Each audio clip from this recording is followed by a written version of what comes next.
जय मीरा बाबा की। प्यारे दोस्तों, एक बार फिर से स्वागत है आपका मेरी इस नई वीडियो में। प्यारे दोस्तों, आज की इस वीडियो में उन संकेतों के बारे में बात करेंगे जो हमें बताते हैं कि हमारे अंदर रूहानी शक्ति यानी बाबा की शक्ति प्रवेश कर चुकी है। जब हम मीरा साहब की सच्चे दिल से, मन से, पूरी श्रद्धा से, लगन से पूजा पाठ, इबादत, बंदगी करते रहते हैं तो आहिस्ता आहिस्ता हमें मीरा बाबा की रूहानी शक्ति, अलौकिक शक्ति, उनकी मेहर प्राप्त हो जाती है। लेकिन दोस्तों, हम कैसे पता करें कि हमें हमारी भक्ति का फल मिल रहा है या नहीं? बाबा जी ने हमें कोई रूहानी शक्ति दी है, सिद्धि दी है या नहीं? दोस्तों, जो मैं आपको ये 10 संकेतों के बारे में बताऊंगा, अगर आपको इनमें से कोई भी संकेत मिल रहा है तो समझ लेना कि आप भक्ति के सही मार्ग पर हो। आपके ऊपर मीरा बाबा जैन का वीर की कृपा होने लग गई है। ये सारे संकेत आपके लिए इसलिए जरूरी है कि हमें ये पता होना चाहिए कि हमारे साथ बाबा जी की कोई रूहानी शक्ति है। ऐसा होने पर हमें अपनी जुबान पर बहुत ध्यान रखना है। हमारा बोला हुआ सच होने लग जाएगा। किसी का इससे नुकसान भी हो सकता है, इसलिए इन संकेतों के बारे में हमें पता होना चाहिए। सभी भक्तों से मैं विनती करता हूँ कि आप इस वीडियो को पूरा जरूर सुनना और समझने की कोशिश भी जरूर करना। प्यारे दोस्तों, अगर आप चैनल पर नए हैं तो चैनल को सब्सक्राइब कर लें, वीडियो को लाइक कर दें और कमेंट बॉक्स में जय मीरा बाबा की जरूर लिख दें। दोस्तों, अब मैं आपको बताता हूँ कि वो 10 संकेत कौन से हैं। दोस्तों, सबसे पहला संकेत ये होता है, वो भक्त जिसे रूहानी शक्ति प्राप्त हो जाती है या उसे एहसास होने लगता है मीरा बाबा की दी हुई शक्तियों का। वो भक्त खुद किसी चीज की कामना नहीं करता। जो वो अपने मन के अंदर सोच रहा होता है वो चीज उसे अपने आप ही मिल जाती है। उसे कहने की भी जरूरत नहीं पड़ती। उसे सिर्फ सोचने मात्र से ही वो चीजें मिलनी शुरू हो जाती हैं या वो घटनाएं होने लग जाती हैं जो वो अपने मन में सोच रहा होता है। दोस्तों, दूसरा संकेत ये होता है कि ऐसे भक्त की नींद रात में कभी भी खुल जाती है। वह अपने कुल देवता के बारे में सोचकर भावुक हो जाता है। उसे अपने आप रोना आने लगता है। ये ऐसा इसलिए होता है क्योंकि वह रूहानी शक्ति का एहसास वह महसूस करने लगता है, जिस कारण वह बाबा को याद करके शुक्राना करता है। वह भावुक होते हुए सोचता है, बाबा ये क्या हो रहा है? इतना अच्छा अनुभव मुझे कराने के लिए आपका बहुत शुक्रिया। आपने मुझे इस लायक समझा। इसके बाद भक्त अपनी भक्ति को और दुगना कर देता है। तीसरा संकेत दोस्तों, जब भी वह भक्त चिराग करने बैठेगा, भजन बंदगी करने बैठेगा तो उसका शरीर भारी हो जाएगा। उसका लौटने का मन करेगा और शरीर का तापमान बढ़ जाएगा। उसका शरीर तपने लगेगा। शरीर इतना तपेगा कि पानी की जरूरत पड़ सकती है पीने के लिए। ये तब तक ही रहेगा जब आपका पूरा ध्यान बाबा में होगा। बाबा से ध्यान हटते ही या आपको कोई परेशान कर दे या कोई रुकावट ऐसी आ जाए जिससे आपका ध्यान भंग हो जाए तो शरीर का तापमान नॉर्मल हो जाएगा। चौथा संकेत है दोस्तों, ऐसे भक्त के स्वभाव में अचानक बहुत बड़ा बदलाव आता है।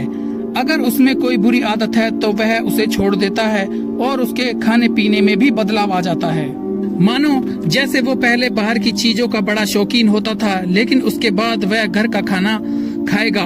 घर में ही रूखा सूखा जो उसे मिलेगा वही खाएगा। दुनिया भी ऐशो आराम उसे व्यर्थ लगेगा। उसे सिर्फ और सिर्फ मीरा साहब, अपने कुल देवता, अपने पीर की चिंता लगाएगी, सताएगी। अपने घर वालों की चिंता सताएगी। उसकी जिंदगी में बहुत ही सादापन आ जाएगा। दोस्तों, पांचवा संकेत ये है कि ऐसे भक्त के अंदर बहुत ही ज्यादा निम्रता आ जाती है। उसका अहंकार तो बिल्कुल ही खत्म हो जाता है। उन्हें किसी तरह का मान और गुरूर नहीं रहता। लेकिन दोस्तों, समय बहुत बदल चुका है। लोगों में कुछ समय तक ही संयम होता है। कुछ भक्तों में कुछ सालों बाद ही गुरूर भी आ जाता है। लेकिन दोस्तों, जैसा करोगे वैसा भुगतोगे भी। ये रूहानी शक्तियाँ अच्छे कामों के लिए होती हैं, बुरे कामों के लिए नहीं। उन शक्तियों का कोई गलत प्रयोग करता है, ढिंडोरा पीटता फिरता है तो वह शक्तियाँ उसी पर ही भारी पड़ जाती हैं।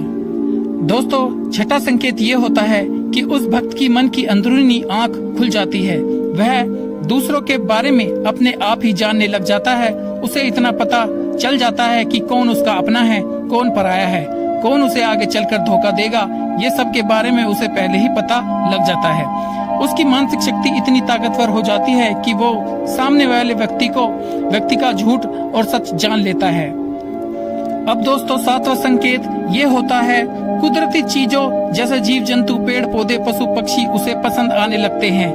वह उनकी चिंता करने लगता है, उनके बारे में भी सोचता है और वह अपने आप ही रोज गाय को रोटी पक्षियों को दाना पानी देने लग जाता है। ऊपर वाले की बनाई हुई हर चीज से उसे अच्छी लगने लगती है। वह हर हाल में मीरा साहब की संगतों का भला सोचेगा।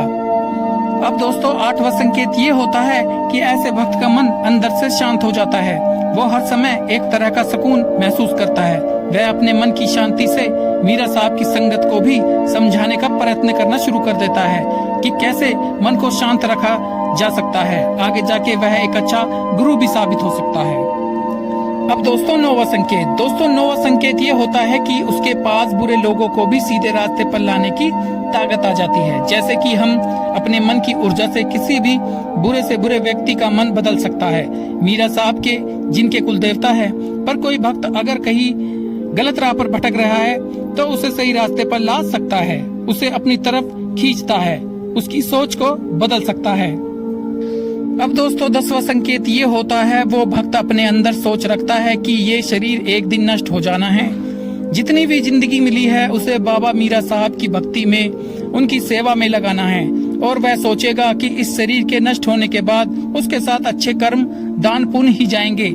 ऐसे भक्त को मीरा बाबा जैन का वीर असीम ज्ञान से भर देते हैं। उसे अपने अंदर ही सभी सवालों के जवाब मिलने लग जाते हैं। तो दोस्तों ये 10 संकेत यही बताते हैं कि आपके अंदर मीरा बाबा की कृपा से रूहानी शक्ति, रूहानी ज्ञान पैदा हो चुका है। आपको ये संकेत मिलते हैं। साथ साथ बाबा का चिराग, उनका नाम सिमरण पूजा पाठ भी आपको करते रहना है। अगर आप इसी तरह भजन बंदगी करते रहे तो आगे जाकर मीरा बाबा आपको बहुत ही असीम ज्ञान, रिद्धि सिद्धि दे देंगे, जिससे आप मीरा बाबा के भटके हुए भक्तों को सही राह दिखा सकोगे, गरीबों का भला करें सकोगे, जरूरतमंदों की मदद कर सकोगे, धर्म के मार्ग पर चल सकोगे, लोगों का भला कर सकोगे। बोल मीरा बाबा की जय। प्यारे दोस्तों, ये थी आज की एक खूबसूरत वीडियो। अगर वीडियो आपको अच्छी लगी है तो इसे लाइक करना, मीरा बाबा के भक्तों तक इसे शेयर करना और इस चैनल को भी जरूर सब्सक्राइब करना, जिससे कि मीरा साहब, जैन कबीर, माँ काली से जुड़ी हुई हर वीडियो समय रहते आप तक पहुँचती रहे। आप हमेशा खुश रहें, तरक्की करें। मीरा बाबा आप पर हमेशा अपनी कृपा बनाए रखे। मिलते हैं अगली वीडियो में। जय मीरा बाबा, जय जैन कबीर, जय काली माता, जय पांचों पीर।